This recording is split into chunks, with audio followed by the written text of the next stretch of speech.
So Wayne Schultz here from Ettore Products, and we're kind of doing something a little different today. That the last several shots that we did basically were kind of the history of how people kind of got into the business and the key players that are in it and that sort of thing. We've talked about Ettore a lot and how he got into the business and how he wanted to create his own tools and create the industry, not the industry really. At that point he was just trying to make better use of time and tools and all that. And so today we thought we'd do a little bit different and talk to Ettore's daughter, who is, as many of you already know, we call her the chairman of the board. She basically runs things around here, part of the whole thing. And we're going to kind of delve into kind of growing up as the daughter of Ettore and then eventually running into the company and doing some other things. So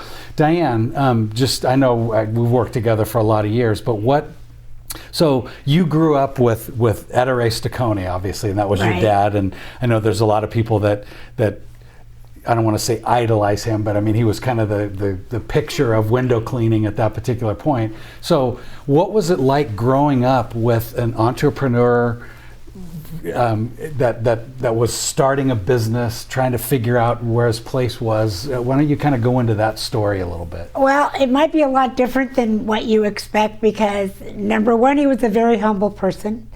And he didn't really talk a lot about what he was doing. You know, I was obviously young when this started. I wasn't very old, and when he started in the garage, I knew there was work going on in the garage, but I wasn't that aware. And he really never brought it into the house. I don't really remember growing up with talk about window cleaning or anything like that. We did family stuff, and he wasn't a huge conversationalist, but there was never really anything about that. And he was a humble man, so it wasn't like he boasted of what he did. I know he was proud of what he did because he did not have an easy time getting to where he was getting. It took him a while. I know you know the story, but just to clarify, he came here twice. He came here as a young man, the first time in 1922, right after fighting in World War I. And during that time, I know he did cleanup business, and he also worked in the grocery business. So I don't know too much about that because, like I said, he wasn't a very vocal person. He didn't talk a lot about that. And you weren't around. And so. I wasn't around, obviously. Yeah. I'm old, but I'm not that old. Just want to make sure nobody's doing the math real quick. No. You know? So when he went back home in 1932 and married my mother, and when they came back, that's when I know he went into the window cleaning business. My mother was also working in the grocery business with one of his brothers, but they were also doing construction cleanup because after the war, that was a big deal around here. People were building the first tract homes. They did a lot of construction cleanup. So that's how I think he got into thinking, well, maybe this is something that is going to work well for me. And I know I know he worked a lot, and I know during the Depression in the 40s, I found an old logbook that he did quite well cleaning. He did, people paid him a significant amount of money to do cleanup. So, and everything they did, the man never borrowed money. I think he didn't borrow money until the 70s to build a building. So everything he did on his dime. Okay. And we did not live, I don't ever remember going without.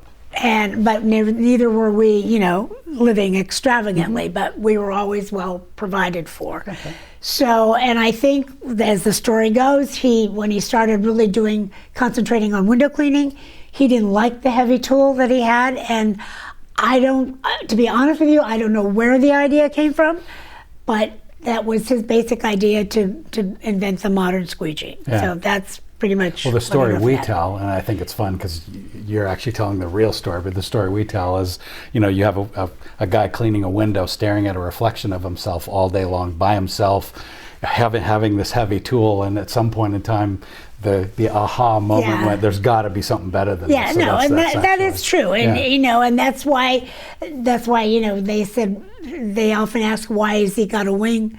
as a logo, and because he said it made him fly. The new tool made him fly through his job, and so that pretty much is what he was concentrating on, helping himself, do a better job, and helping obviously the window cleaners that he knew.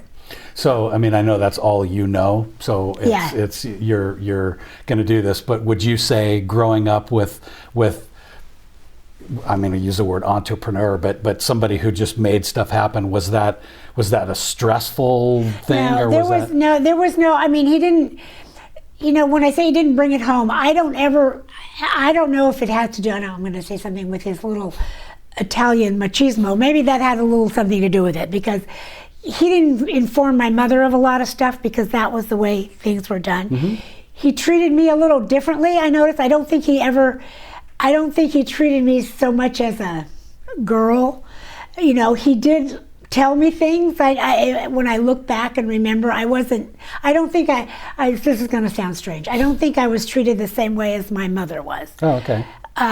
Where she was the lady of the house and expected to behave a certain way. Not that he wasn't mean, he wasn't nasty or anything like that. It was just the machismo thing, the old Italian thing that a woman's place was in the home.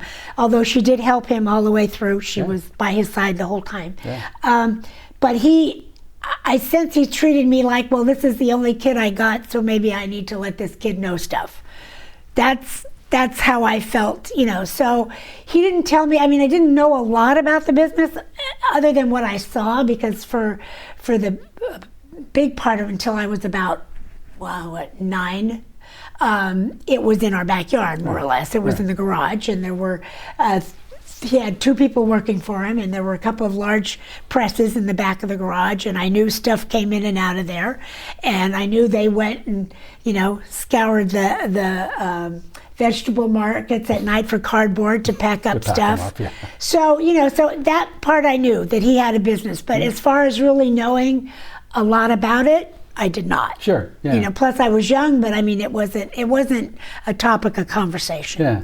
So I mean, and part of the one, it's an interesting story, but secondly, there's a lot of people out there that want to, open your own business and do your own things. It's that's kind of what America's about. And this is just one example of a kid growing up in a family like that, and it was what it was. At that point, I would say the dynamics now, the dynamics of my family, Michael and our family, was totally different than the dynamics of my parents in my house, because it was just a part of life, and it unfortunately sometimes it overpowered what it should have. Yeah. So it's not easy. No, and that's a good segue, actually, because that's kind of the next thing. So at some point in time, and again, we don't need to get specific on the dates because that's not that important, but at some point in time, obviously you're still here, so you got into the business. Yeah. So why don't you get into that story of how you guys I pretty much, because I mean, this is just an aside, I was never left with a babysitter.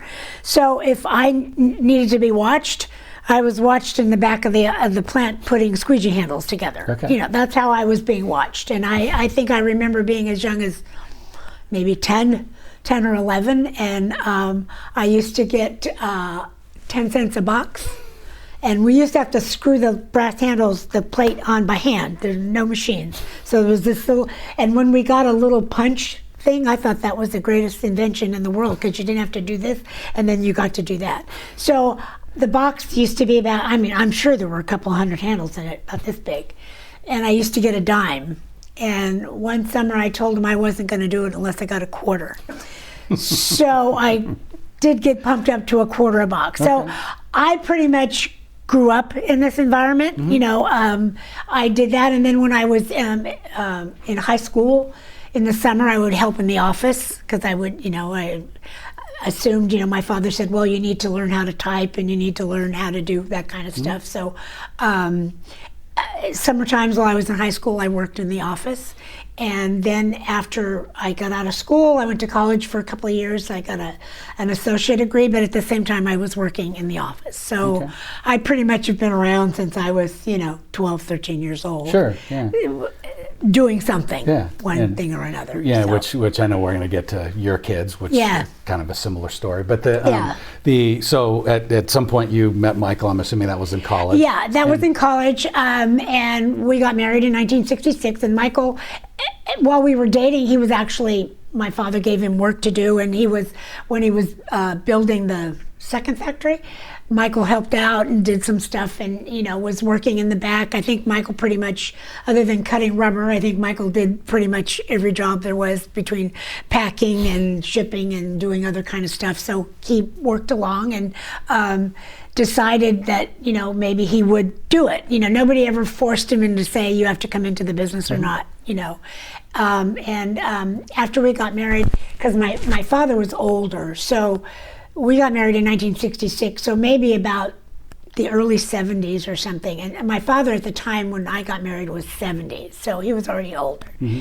And so probably the early 70s, somebody, I even remember the name of the company, Beatrice Foods, offered my dad $4 million for the business. Wow. And at that time, that was a lot of money. Sure. And he talked to us both, and he says, okay, look, these people want to give me this kind of money. Are you interested in carrying this on, or do you want me to take the check? It's up to you, he said, because I'm getting older, and certain things are out of my, my education, such as it was, doesn't go any further to helping, so either you would like to do it. So we talked it over, and Michael said, yes, sure. So that's pretty much how Michael started to be, trained, or more so to be a bigger part of the business. Yeah, so he kind of started doing various different roles. And all different kinds, being more involved than what he was. Okay, so at that point, you guys decided you're in. We're in, and you're doing this. Was there like a moment of transition, or was that like a gradual process? It was kind of gradual, because we did have a manager. Jerry Barnes was working for us at the time in the 60s. So Michael was, I don't know, a position, no. He was Ettore's son-in-law, I guess. I mean, there wasn't really a position, because having an engineer background, he knew how to fix things. He knew how to, he could do a lot of stuff. He was kind of a jack of all trades. And so most of the stuff he did was concerning the manufacturing section. Not too much in the money section of it at that time, anyway. For lack of a better word. But as we started to grow and get things, because we were doing everything by hand, nothing was done. Sure. We didn't have a computer, and at that time, you had a fax, and you had a telex, and you had, what was that other thing? There was another one, I don't remember. Anyway, and communicating overseas was, you had to get up at 2 a.m. to tell somebody what to do. So he said, we need computers. And that was he kind of butted heads with our manager at the time that, just wanted word processors. And he goes, no, we can't just have word processors. We have to have computers. So we went about trying to find, I know we had worked with IBM, and they wanted to set up, they wanted to make a special program for us, but then that would have been too difficult. And at the time, they only had business programs. They didn't have manufacturing programs, so it was all kind of a learning thing. So we eventually, at that time, mid-60s, started computerizing stuff. So that's how that came about. At that point in the 60s, there wasn't a whole lot. There wasn't a whole lot. No, we didn't really do a lot. I mean, there was nothing as far as manufacturing. We were just trying to do, invoicing and that kind of the basic stuff that we did for that. So that would be probably the time when you guys felt like you were now running this. Yeah, we were. Yeah, he pretty much. Yeah, even though he didn't have a title per se, he pretty much had say in what went on. It was hard because we're young and we're the youngsters, and I mean, I don't care who you're related to, but I know better because I've been around longer, and so it wasn't easy. There was a lot of push and pull, and but that's pretty much where it all began. Yeah. And so you had mentioned a little bit earlier that it was a little different for your kids growing up, and the conversations between you guys. So what changed there? Like going. I think it was because it became all-consuming. It wasn't just I go to work and I do a job and then I come home and I have another life. So it was just kind of because it's a family, and also because I'm an only child. There's just me. So in a way, it made it easier because nobody had to fight with a brother or a sister or another in-law or anything like that to do anything. But it became, it's pretty much who we are or who I am. It's kind of hard to say that. It's not so much now. I'm a little more detached than I used to be, but at that time I was very detached because you feel a sense of responsibility. This is something your parent did and you can't let them down and they're looking at you to do this and yada yada. Even though my father never really interfered, I don't ever remember him saying, no, you can't do that or you have to do it this way. I think he saw that, his knowledge stopped and he had to let those that went ahead do what to do. And I credit him with that because that's a hard thing to do. It's and I'm really surprised that when Michael retired, he could step back and let Christopher do what he wanted. I was really surprised because I thought would be hard for him to detach, but he did detach. But it became, and it's, I guess, I don't know if it happens in every family business because I don't know that, I don't have that many friends that have the same issue. But it became, it became too much of our lives. We were too focused on that. So it was hard to separate.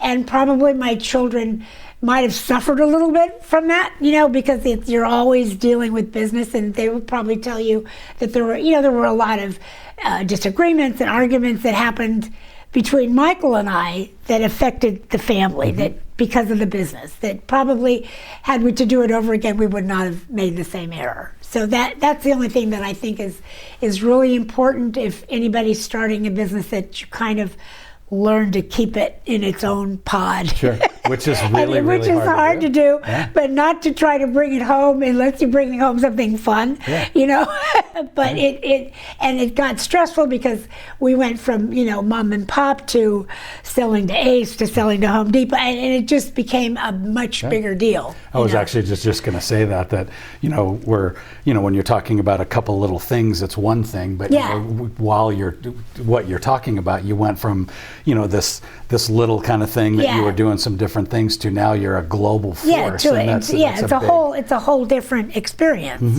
So and there is some residue, and if you talk to my children, I'm sure they'll be honest and tell you, certain parts of it they did not enjoy. Yeah, and going into that, we haven't done too much of that yet, but Christopher, your son, is now CEO of the company, running it from that particular point. Nicole is a little less involved, but she's still part of this to a certain degree. So your kids have jumped in as well to the degree that they are. Yeah, and that's always an issue because you don't want to, how do I explain this?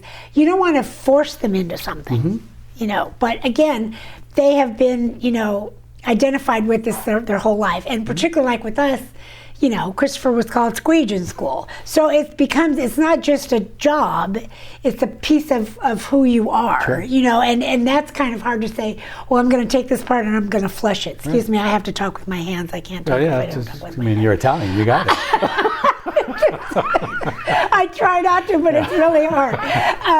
So we didn't want to say, if there's something you'd rather do it. And I think it took him a while. That's why he was lost for a while, and we didn't know what was going to happen, because I don't know if he wanted to say, do I want to go through everything we went through and put my family, and I do know that he's much more closed-mouthed with his family than we were. I don't think he brings anything home. So, which is residue of what happened in our family. I was going to say that's well, that, and you also said your dad didn't really do that. No, he didn't really know. And so the hard part is to say, okay, does he want to do this, and we don't want to force him to do this. So you have to have a way to say, look, we would love it if you've decided this is your life, but if you don't and you want us to sell it, we'll be happy to do that, because Nicole was in no position to do it, and she wasn't married, isn't married, doesn't have somebody that's interested in doing it. So, and he did at some point, I think it was the passing of my mother that grew my son up. I think he took it very hard because she was a big part of his life. She took care of him a lot when I went back to work. And I think when she passed, it made him decide. He said, yes, I'm going to do this for whatever. I'm going to do it for her or for them or for whatever, you know. So we're fortunate, and he's doing a great job, and you know, he's got a lot more responsibility than even Michael did.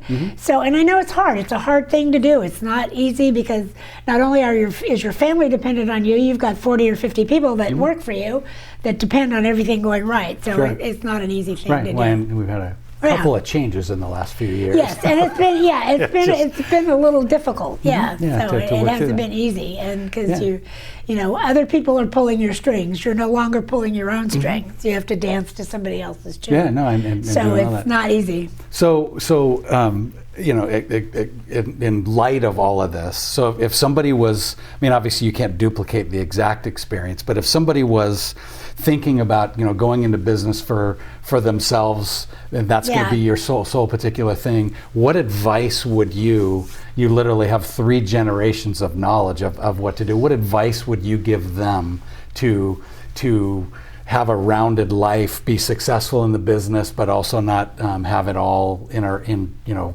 Well, the biggest thing I would think, you know, know what you're going to do, be prepared.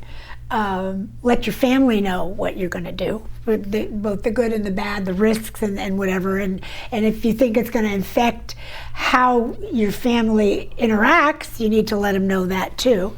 And I would suggest, you know, don't bring so much home. You know, don't put your, you know, maybe husband and wife is a little different.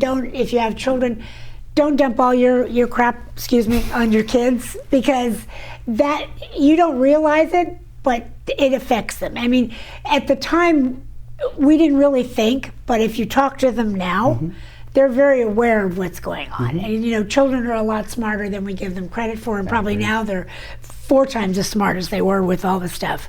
So try to get a good balance between work and home, and remember that home is really sometimes more important than work, even though that's where your livelihood is, you know. But you need to keep the family healthy and strong, and make sure that you're giving the same amount of attention to your family as you are to your job. And you know, it's interesting because, you know, and all the other people that we've spoken to, and also just in normal life, as an entrepreneur who's grabbing the tiger by the tail and fighting headwinds because everybody tells you you're never going to succeed. You know, I mean, you get all of that stuff. It's not natural to go, okay, I'm done with work and now I'm going to go home. And, you know, again, I think this is great advice for all of us, but especially when you're doing your own business, because there's so many things going on, you still think it's not still, but you think it's as important to draw a line and go, okay, we're done. And I know it's hard to close the door, you know, but I remember my father even saying, you know, when he leaves and he closes the door, he doesn't open it until the next morning. So that's kind of the thing, you know, unless it's something critical, you need to have a decent separation between work and family. Yeah, I think that's great because advice. That would be the advice I get. Not that, you know, we've had a good life. We still have a good life. We're very fortunate. I don't think my children are permanently damaged by anything, but they will tell you there are, you know, because we used to argue a lot, you know, and being, you know, an Italian, and Michael always accuses me of being against change. It wasn't that I was against change, it was just hard for me. Sure. So that caused a little bit of friction. And so we didn't realize, you know, that friction was falling as much as it did on our family. So we needed to, you know, that's really important. You know, you need to pay attention. You know, if you need to discuss something with your partner, do it when the children are around or where they can't hear or something. But you do need that little, you know, line of demarcation. I think that would be my suggestion. And if I were to do it again, I would do it differently. You would spend a little less time. I would do it, yes. And it wasn't that we were overly involved with our children. I mean, they played sports, they did all kinds of stuff. We didn't neglect them, but the residue of the tension that you brought home from work affected them. So, you know, that's the important thing you have to, in my opinion, that you have to watch. Yeah, no, that's great advice, because you're trying to grow a business and make it to be what it is today, and their costs to that. Yeah, and nowadays, it's, I mean, compared to 20 or 30 years ago, it's got to be hell of a lot worse. Excuse me. Yeah, well, you're getting hit from way more sides a lot and faster. all kinds of, and I know, and just from looking at the window cleaner posts on Facebook, people are bitching at them at what they charge, or bitching at them at what this is. So it's not easy, even though you're seem to be, I don't want to lessen it, but doing like a simple job is cleaning somebody's home. It's not, Einstein thing, and you're trying to do the best you can, and people are still crabbing at you. So it's not easy. Well, and ratings and reviews. All kinds of stuff. And if you sneeze the wrong way, somebody's going to say you're a jerk on Yelp, and so it's just it's a lot faster. A lot of difference. That's right. You got to tread more lightly than you used to. Yeah. Oh no, big time. So anyway, I love that story. I mean, I've heard this for years, but not necessarily all the pieces. So it's great for me to hear that. But I appreciate your time. You've obviously been gracious to share your story, and this will be forever. This is one of those things that'll be online as long as online is there. Why they're that interested, but I mean, anyway, it's just it's very. I'm very thankful, and I'm thankful to everybody that uses Ettore, and hopefully we'll be around for a while, and the world will still revolve. After all this mess. One thing we can be sure, the sun will come up. Yes, it will come up. What happens after that is up to us, I guess. But we can still say. Yeah, that's good. Well, thank you for your time. I appreciate it. You're welcome. And then, we'll definitely, progress with more kinds of things like this. But I thought directly from the person who lived and grew up here, this is what you got. Okay. Well, hopefully it was what anybody wanted to hear. Good. No, that's great. Thanks a lot. Thanks. Good.